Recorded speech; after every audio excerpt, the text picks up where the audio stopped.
Well, you might as well turn up the microphone then. So welcome. Thank you for reminding me. So thank you for being in this class, the Instrument of Truth class. And I started off a little different.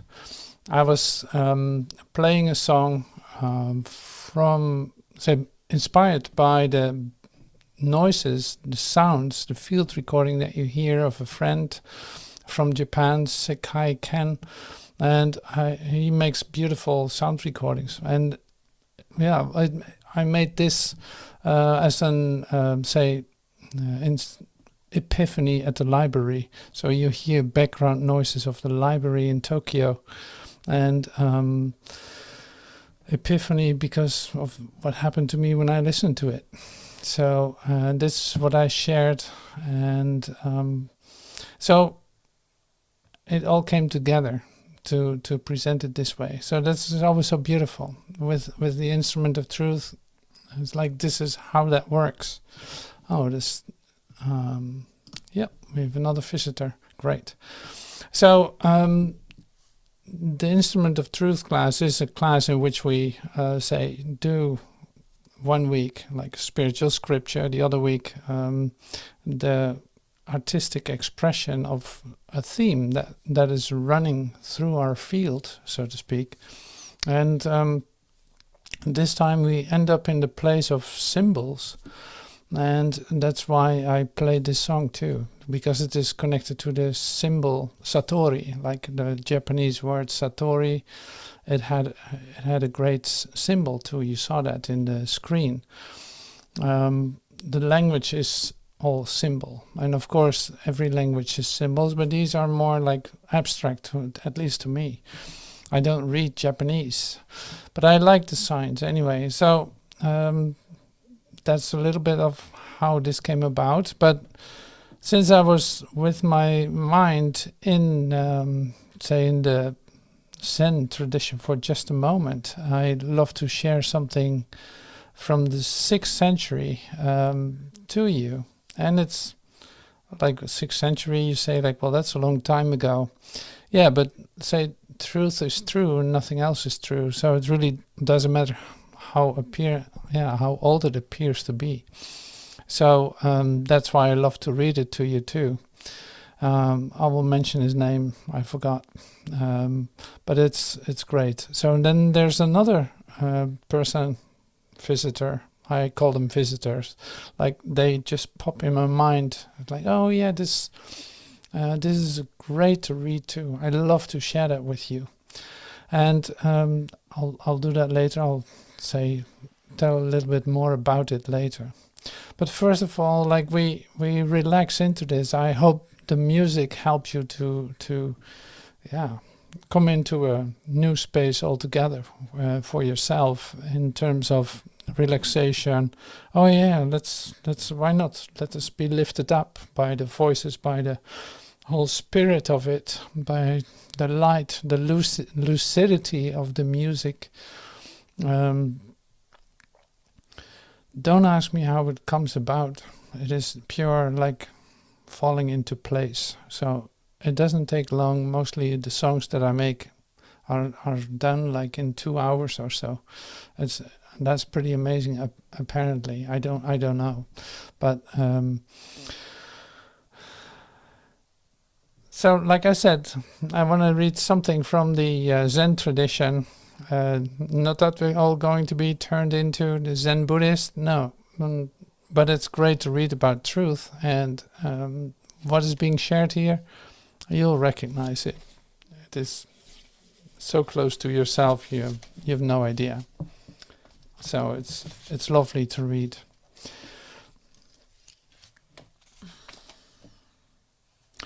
So this is from the 6th century. It's a book called The Enlightened Heart, and this is just a little part of it. Seng Chang was the writer of it. A lovely book, The Enlightened Heart. The great way isn't difficult for those who are unattached to their preferences The great way isn't difficult for those who are unattached to their preferences. That's already great. So I will put this on the website too. You can read it again, or I share it with you by email. It's a great read. So I'll continue.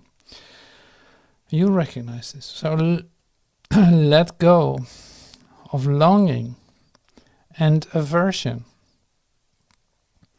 and everything will be perfectly clear. Let go of longing and aversion, and everything will be perfectly clear. When you cling to a hairbreadth of distinction, heaven and earth are set apart. When you cling to a hairbreadth of distinction, heaven and earth are set apart. If you want to realize the truth, don't be for or against. If you want to realize the truth, don't be for or against. The struggle between good and evil is the primal disease of the mind. The struggle between good and evil is the primal disease of the mind.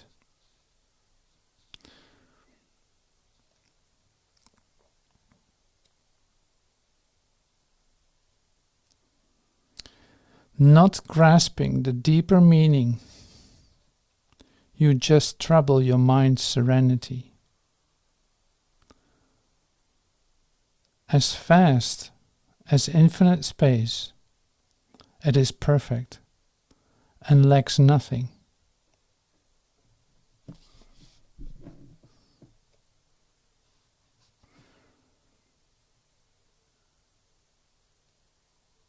But you can, because you select and reject, you can't perceive its true nature.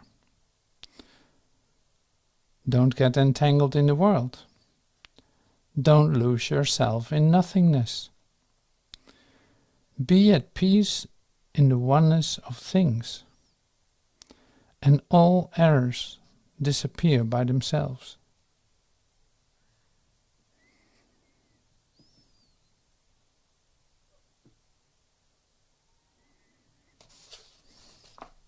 So it continues. Returning to the root, you find the meaning. Chasing appearances, you lose their source. At the moment of profound insight, you transcend both appearance and nothingness. Don't keep searching for the truth. Just let go of your opinions.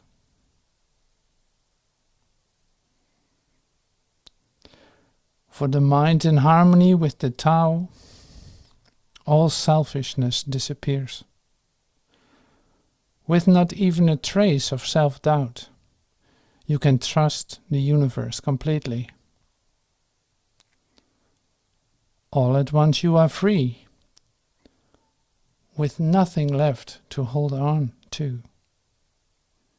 All is empty, brilliant, perfect in its own being.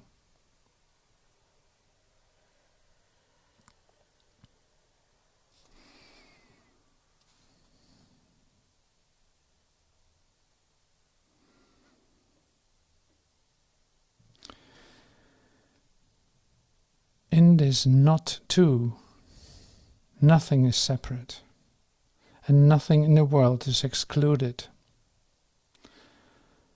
The enlightenment of all times and places have entered into this truth.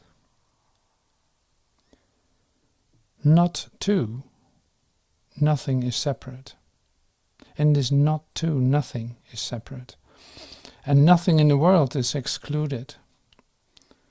the enlightenment of all times and places have entered into this truth. In it there is no gain or loss. 1 instant is 10,000 years. There is no here, no there. Infinity is right before your eyes. The tiny is as large as the vast when objective boundaries have vanished. The vast is as small as the tiny when you don't have external limits. Being is an aspect of non-being. Being is an aspect of non-being. Non-being is no different from being.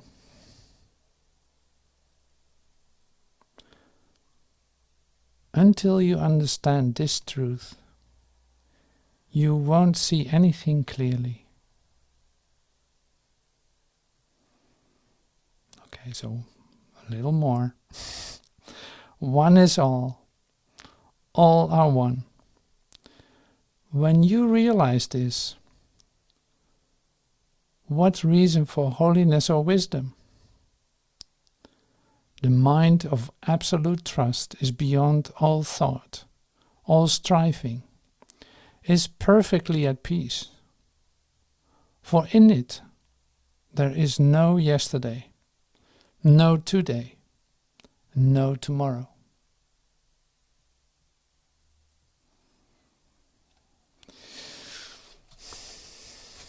So that was Symeon from the Enlightened Heart. And now I will share it with you so you can read it again, because I love to read it again too. But it's so lovely because it holds so, everything so quietly in place, and tells you exactly not to do what you think that you have to do.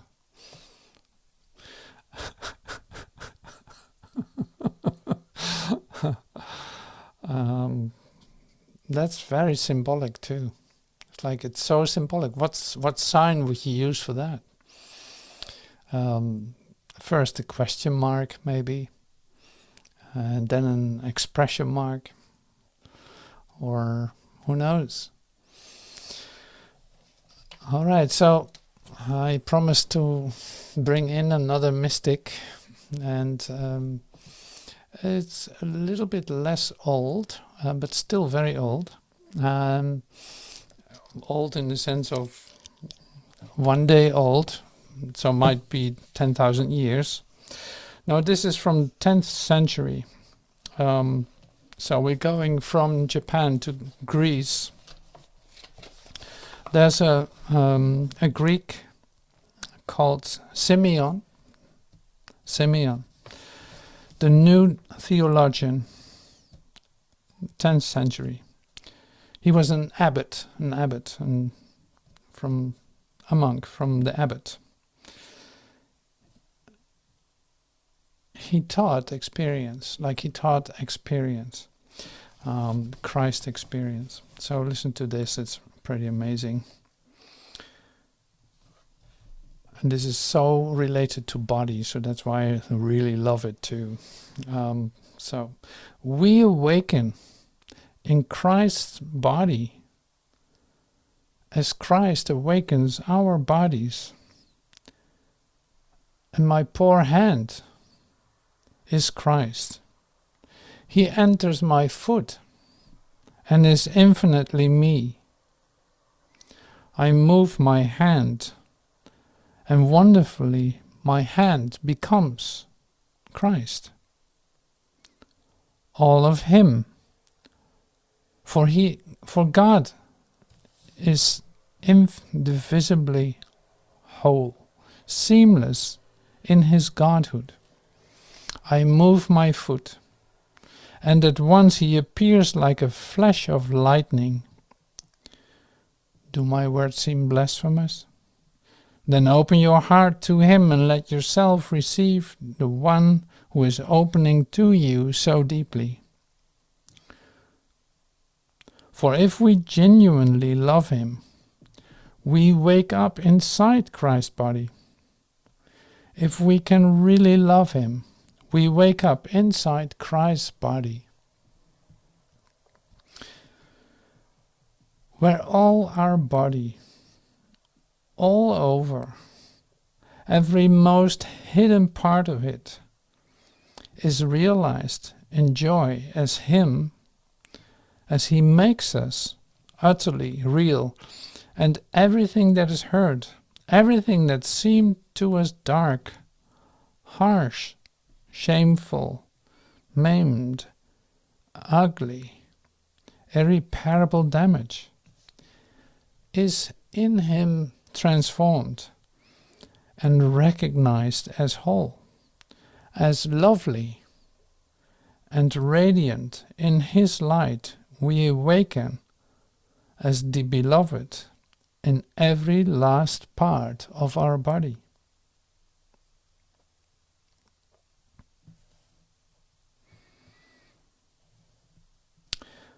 For if we genuinely love him, we wake up inside Christ's body. If we can really love him, we wake up inside Christ's body, where all our body, all over, every most hidden part of it, is realized in joy as him, as he makes us utterly real. And everything that is hurt, and everything that seemed to us as dark, harsh, shameful, maimed, ugly, irreparable damage, is in him transformed and recognized as whole, as lovely, and as radiant in his light. We awaken to the beloved in every last part of our body.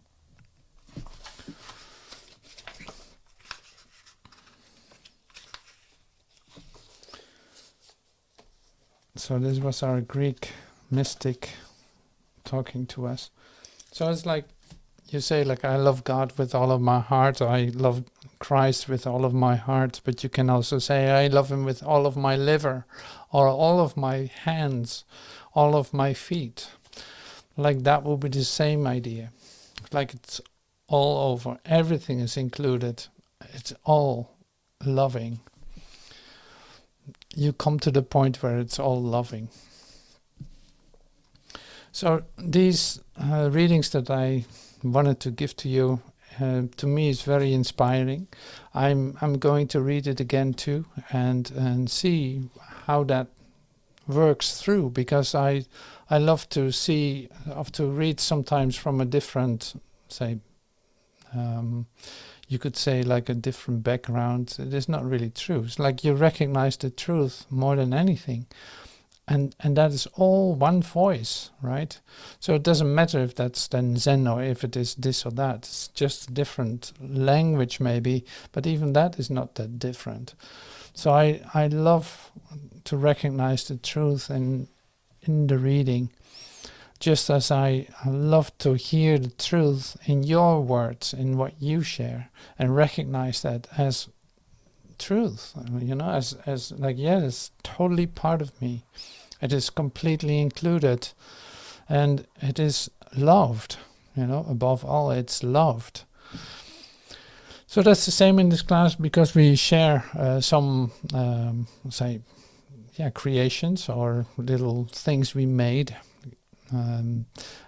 So it's like there's a possibility here to love your brother as yourself, and to be come into a space where you can actually see everything as a gift to yourself, and in that recognition you actually give it to everyone, and that is always so lovely. So receive whatever anyone is giving to you, receive it first before you respond, or, you know, like that. And I don't have to tell you this, but I repeat it, just I don't want to forget about it myself either. It's like, yeah, you want to completely go into it before you respond to it. You first of all have to receive it. And this just to bypass the good and evil part, like, okay, that's great, that's not great, that's wonderful, it's not wonderful. This whole section you pass by when you don't go for the first response, but let it sink in, receive it. In that, there's an enormous gift to everyone here. And you can only say notice by doing it. So that's why I invite you to do that. Let me see. So I have one more symbol song that I love to share, just to take it easy, to relax. So I let someone in. To relax, to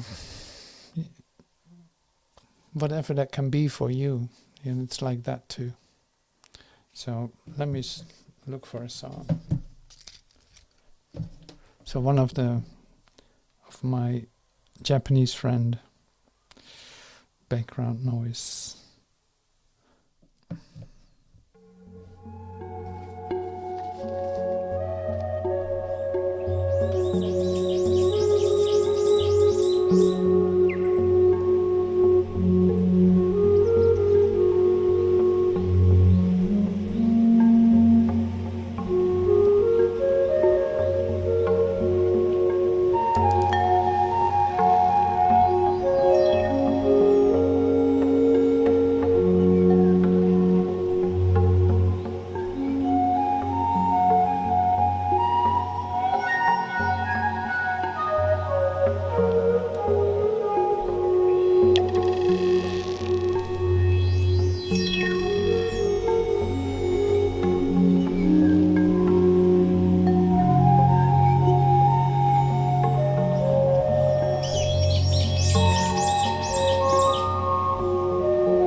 Anyway, so this is part of it too. So what I share with you is this: it's like the music that you hear is made with the field recordings of my friend in Japan, and this is at a bicycle stop where people come to take a break when they bicycle through the forest.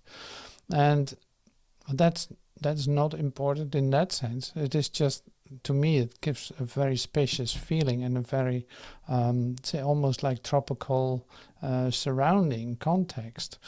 And like, why is that so important to use? Well, it came out this way. It's like I started to make a recording with it and started to improvise on it, and one thing leading to the other. Suddenly there's flute, suddenly there's rhythm, and this all falls into place. And see, why is this so relevant right now in this class that we have? Why is this so relevant? Well, see, if you give up your preferences of how truth expresses itself through you, in whatever way, then I don't care how it is expressed. I have no preferences anymore in that sense. So I allow this flow to occur, and that is what makes it pure in that sense. Like, it's the expression, my expression of it, in a total love for every aspect of it too. So it's more, you recognize the beauty, you dwell in this beauty, and suddenly this beauty starts to speak to you. It's like that.